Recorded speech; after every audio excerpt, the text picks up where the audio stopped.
the L30 is a candidate to become a new Olympic class.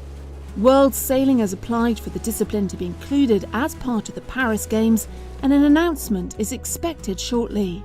There's much excitement about this innovative new boat and its future. So staying with the class, let's move to the Italian sailing mecca, the capital of the Liguria region, Genoa.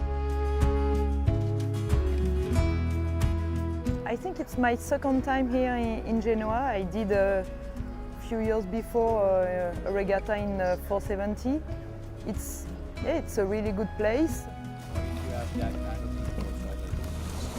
Yesterday it was the first time we sailed on the area, and we had the sun, 20 knots, so really perfect conditions.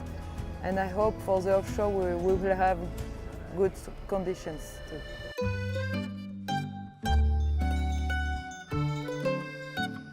This historic port city hosted the second edition of the 2020 EUROSAF Mixed Offshore European Championships. The event was organised by the Yacht Club Italiano in conjunction with the L30 Class Association and in cooperation with the European Sailing Federation. The championship was part of the Nastro Rossa warm-up series, with many distinguished sailors from all around Europe in Genoa ready to test themselves in this new discipline.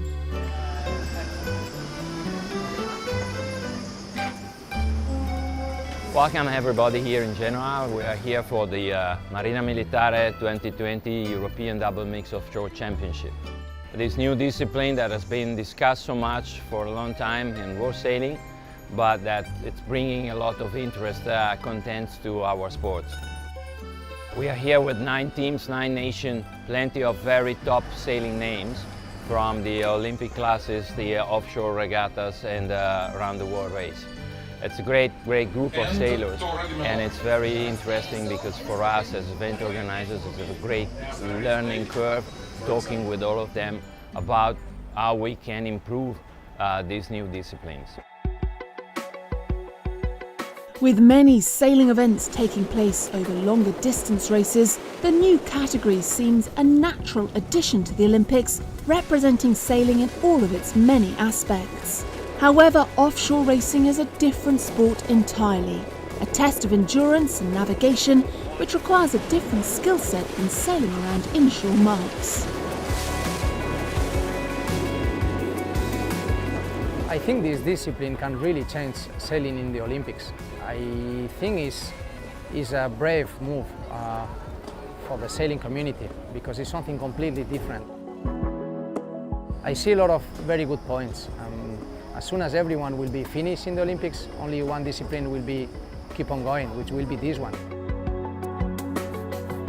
When the people in Australia will wake up, they will not be able to watch what's going on in swimming or even sailing. They will only be able to be following live this discipline. So I think it's something very different that all of us, we never thought that this could be possible. But I really think for sailing can be very important, especially in France, because that's the offshore sailing is the most popular sport in France. So I think it can be a very, very big push for that.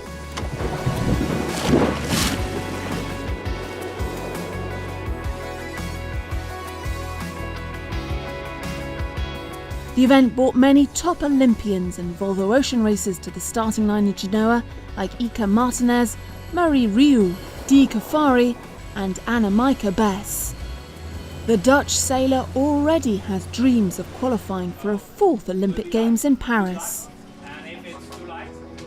I love to start an Olympic campaign, of course. That's why we are here, and just kick it off as a start.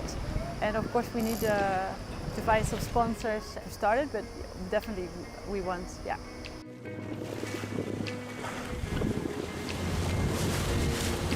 Well, the plan is to see how I do going forwards. I think it combines a lot of my skills, but it is completely new to me. So to line up with some legends of Olympic sailing is quite special.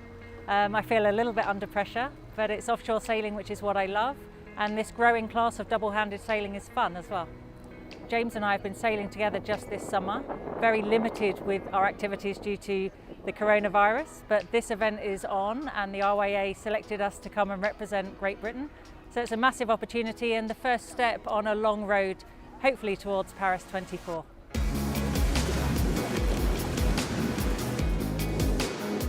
After 3 days of superb sailing action, the fight for the title came down to a duel between the French team, Benjamin Schwartz and Marie Riou, against Ika Martinez and Natalia Villa de Fresnay.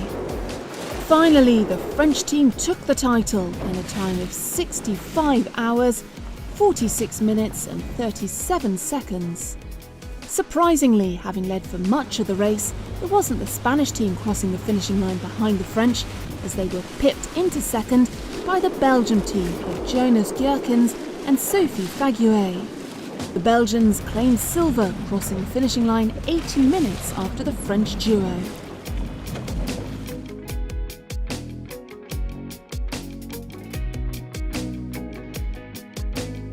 The L30, potentially an Olympic Games class, was first tested in November 2015. This modern one-design boat tries to bring a breath of fresh air to the Olympic classes.